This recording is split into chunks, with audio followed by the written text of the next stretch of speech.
Olá! Olá, meus amores, meu terceirão. Eu sabia que eu não podia dar tchau. Logo assim de cara. Gente. Eu precisava ver vocês só mais um pouquinho. Só mais um instante, não é? Vamos encerrar assim, em grande estilo, com uma super revisão para avaliação, que é daqui a pouquinho. Então vamos lá. Então vamos lá. O que vai cair na nossa avaliação? Vamos lá. A aula 13, que é o condicional. A aula 14, que são as conjunções. A aula 16, que são os estilos textuais. E a aula 19, onde nós falamos da pintura. Então, são as quatro aulas que cairão na nossa avaliação. Então, vamos lá. Da aula 13, sobre o condicional, nós vamos nos focar simplesmente com o condicional. Tanto regular quanto irregular do condicional simples. Então, vamos lá. Nós temos aí uma charge lindona da Agatha e do Gaturro, onde ele declara todo o amor dele pela Agatha. Porém, todavia, né, lá no final ele dá para trás, como vocês viram nas nossas aulas. Quando ela diz assim, a vida do Gaturro é sempre querer conquistar ela. Na hora que ela vai acreditando nele, ele diz, não, eu só falei tudo isso porque eu achei os desenhos bonitos. Olha lá. Ah, menino pra frente. É verdade. O que é o condicional simples, professora Ila? O condicional simples nada mais é do que uma forma verbal que serve para expressar ações do passado, ações passadas, que tinham grandes chances de ter acontecido.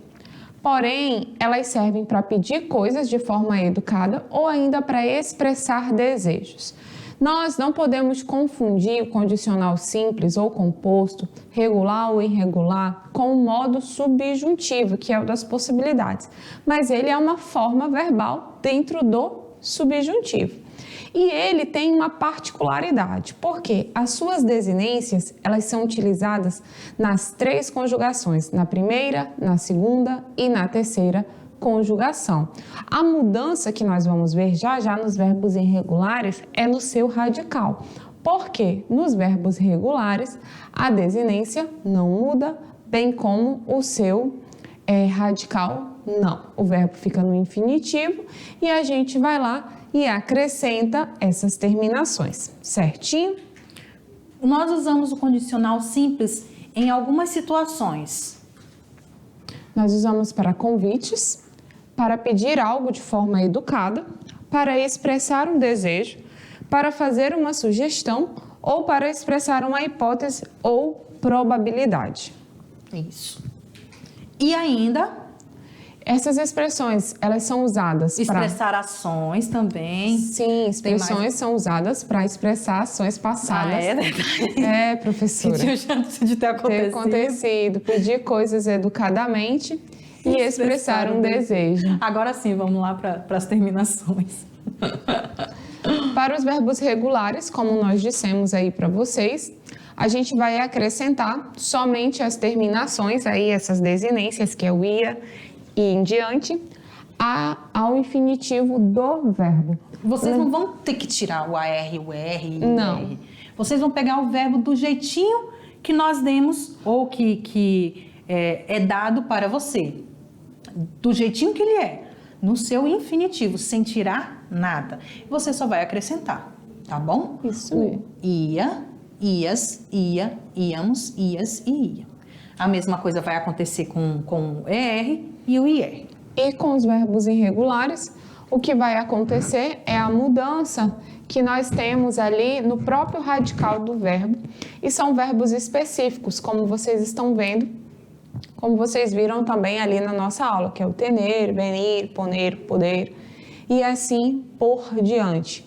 As desinências, elas continuam as mesmas, mas a gente pega ele no infinitivo igual como se estivesse no futuro simples. Isso, faz só essas mudanças.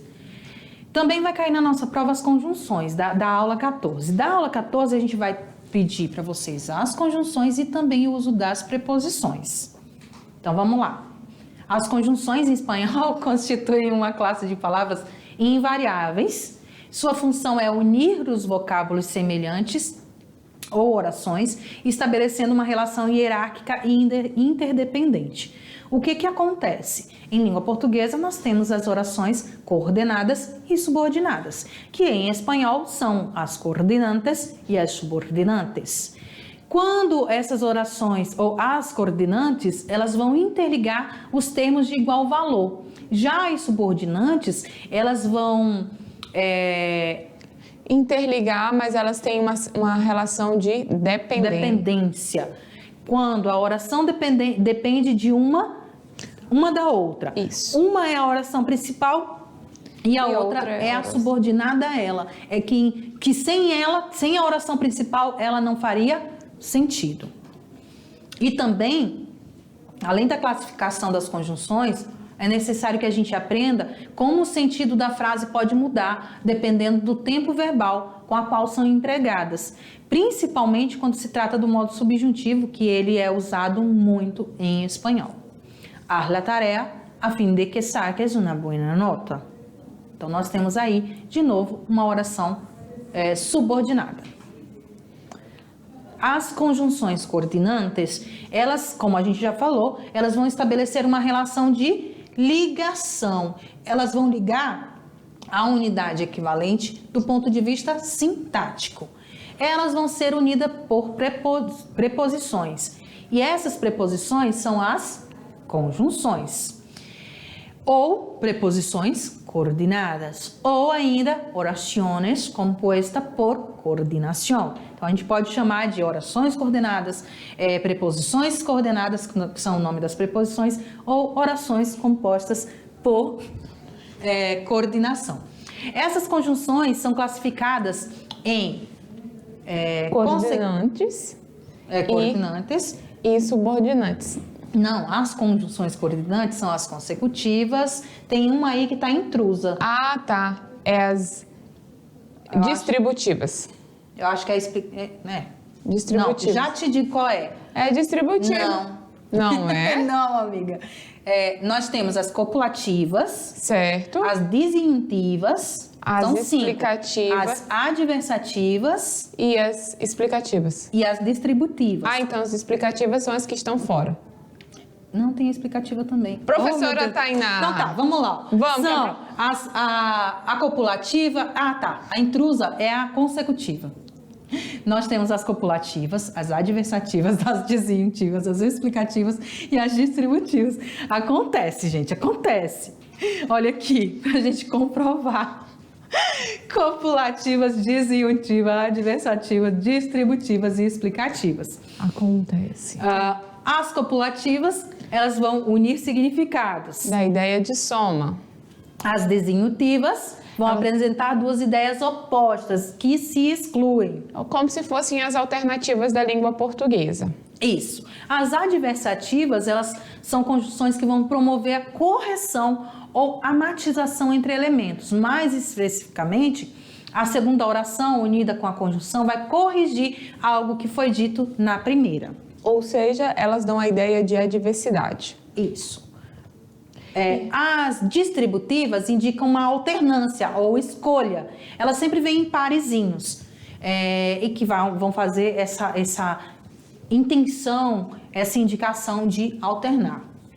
E as explicativas, como o nome já diz, ela vem ali para explicar alguma coisa. Ela vai explicar, a segunda vai explicar alguma coisa que a primeira falou. Ela vai parafrasear a primeira. E as subordinantes, elas têm como função ligar ideias que são completamente dependentes dentro da oração. A partir dessa relação lógica, elas exercem ali uma função de condição, de causa, de consequência, de concessão, comparação ou ainda finalidade. Vocês podem associar as conjunções subordinantes ao sentido delas serem como advérbios. Então, vocês podem fazer esse tipo de associação, certo? Isso. Quem são elas? Nós temos lá as conjunções de lugar, tempo, modo, comparativas e causales. Temos as consecutivas, condicionais, concessivas e finales. como eu disse para vocês, elas atuam como se fossem ali adjuntos adverbiais, ou seja, a oração inteira, através da conjunção, tem uma função de um advérbio, traz uma circunstância. As comparativas, elas vão introduzir uma oração subordinada que estabelece uma relação de comparação com a oração principal. As conjunções causales, elas vão expressar a causa ou motivo da oração principal. As de lugar, claro que vão indicar o local onde se executa a ação. E a de tempo, ela vai indicar o quê? O tempo ou o momento em que ocorre a ação. A de modo, o como, né? Quando nós temos uma cláusula que condiciona o cumprimento da execução da ação. É o modo, é o como. As finais, elas vão introduzir uma finalidade da ação realizada na oração principal. As consecutivas, elas vão expressar o efeito ou a consequência da oração principal. As condicionais, uma condição, claro, para a realização da oração principal, do que foi dito anteriormente. E as concessivas, elas vão expressar uma objeção, um impedimento ao significado da oração principal.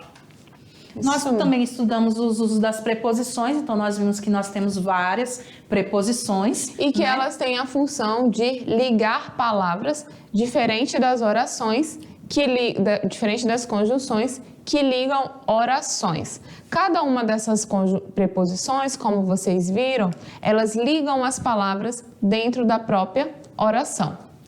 Então nós vimos ali uma lista, né? E vimos que, diferente do Brasil, da língua portuguesa, os meios de transporte ou movimento, a gente usa o em e não o de. Então, voy en autobús e não vou de autobús. Embora em português o correto também seria o em e não o de. Mas a gente usa bastante, né? A aula 16 são os estilos de texto, onde nós trabalhamos a oração e o estilo direto e indireto. A acentuação, perdão, e o estilo direto. Como vocês sabem, a acentuação é a marcação da sílaba forte, a sílaba que tem uma ênfase maior, e ortograficamente ela tem ali, mediante o uso da la tilde. Como vocês também já sabem, na língua espanhola só se tem um único acento. Olha que facilidade, né? Olha que coisa boa. Porém, todas as palavras, elas são marcadas por uma sílaba forte, independente de serem acentuadas graficamente ou não. Certo? Nós temos as que são acentuadas na última, na penúltima e na antepenúltima, igualzinho à língua portuguesa. E aí a gente sabe que tem duas regras específicas para o uso da tilde, para aquelas palavras que não possuem. Aquelas palavras que são terminadas em A, E, I, O ou U e tem as suas consoantes N ou S, ou você pode associar diretamente à oxítona da língua portuguesa, as graves ou lianas não levam acento. Elas são terminadas, mas não levam acento. Tem também aquelas que são terminadas nas consoantes N e S. Que não sejam o N e o S. Que não sejam nem o N nem o S. Elas terão sempre a última sílaba como mais forte. E elas recebem o nome de agudas. Ou oxítona. E diferente da língua portuguesa, as palavras monossílabas nunca serão acentuadas. Em português, nós temos várias palavras monossílabas acentuadas. Em espanhol, né? Que eles são chamados de monossílabos tônicos. O que acontece na língua portuguesa, quando a gente fala em espanhol, acaba que a gente quer acentuar o bien, a gente quer acentuar o mes, mas não existe essa acentuação, tá bom? Muito bem. E tem o uso da sílaba diacrítica, ou seja, aquela tilde que vai servir para diferenciar, como nós falamos em várias das nossas aulas, né? Como é o caso do eu, com acento, sem acento, que um é artigo e o outro é pronome, um é verbo e o outro é pronome de tratamento. Tratamento não, que indica proximidade. Isso.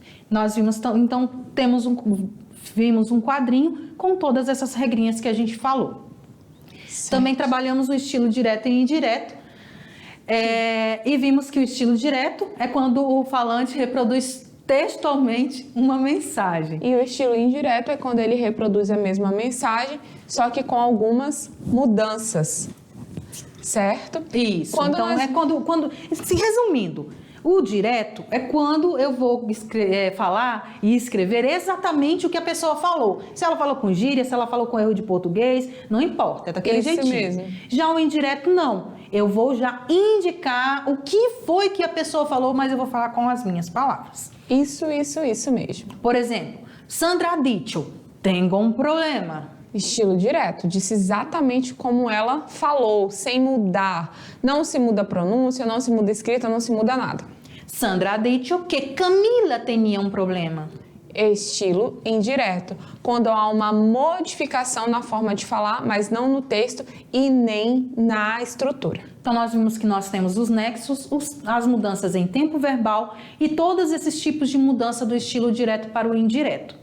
Também tem o tempo, e vamos chegar agora na última aula, que é a aula 19, onde nós vamos falar sobre a pintura e autorretrato e a Frida Kahlo, que é sobre isso na nossa prova. Então, vamos lá. Então, nós vimos aquele mural grandão do Diego Rivera. Nós vimos os principais pintores autorretratistas, que inclui a nossa querida Frida. Isso mesmo. E nós sabemos que a pintura, quando se fala de pintura e autorretrato, é um gênero que ele vai se representar. Ele vai representar as cenas da vida cotidiana, como as tarefas domésticas, a natureza, morta ou viva, e um tema que represente a realidade como ela é. Tanto o pintor quanto que ele é autorretratista, meu Deus, engatou. Ele é uma espécie de fotógrafo, porque ele está tirando uma selfie, não é? Se a gente fosse trazer por dias atuais. Por quê? É uma espécie de... Ela tem um valor testemunhal, pois através dela nós podemos conhecer problemas sociais e a vida cotidiana de várias formas de lazer e de uma época. Na verdade, as pinturas e os autorretratos eram o nosso atual Instagram, é o Instagram das antiguidades. É verdade. Né? Eles são obras de arte com textos não verbais, né? Criado por artistas, pintores, artistas plásticos, cantores. Pensando nesse contexto, as provas de vestibular, elas sempre vão optar por inserir quadros ou monumentos, só que você tem que prestar bastante atenção. Elas não vêm com imagens impressas, as imagens impressas elas não vêm com uma resolução muito boa e não são coloridas. Elas vão sempre enfatizar mais o que é necessário, o que eles vão pedir daquela obra. Então, ele vai evidenciar o que ele quer. Isso mesmo. E nós, nessa aula, também falamos da querida Frida Kahlo. Como vocês já sabem, a Frida foi uma mulher à frente do seu tempo, aonde ela, aos 6 anos, ela teve poliomielite e, a partir daí, a sua vida começa a mudar de uma forma trágica, né? Na verdade, vocês podem ver aí o Museu da Frida e ela vai se relacionando com os problemas físicos que ela teve e passa a pintar a sua própria vida. Tanto que a Frida Kahlo, ela é considerada uma das maiores autorretratistas que o mundo já conheceu. Para vocês imaginarem, agora no ano de 2021, foi vendido um dos quadros dela com um valor de 34 milhões de reais. Caríssimo. Caríssimo.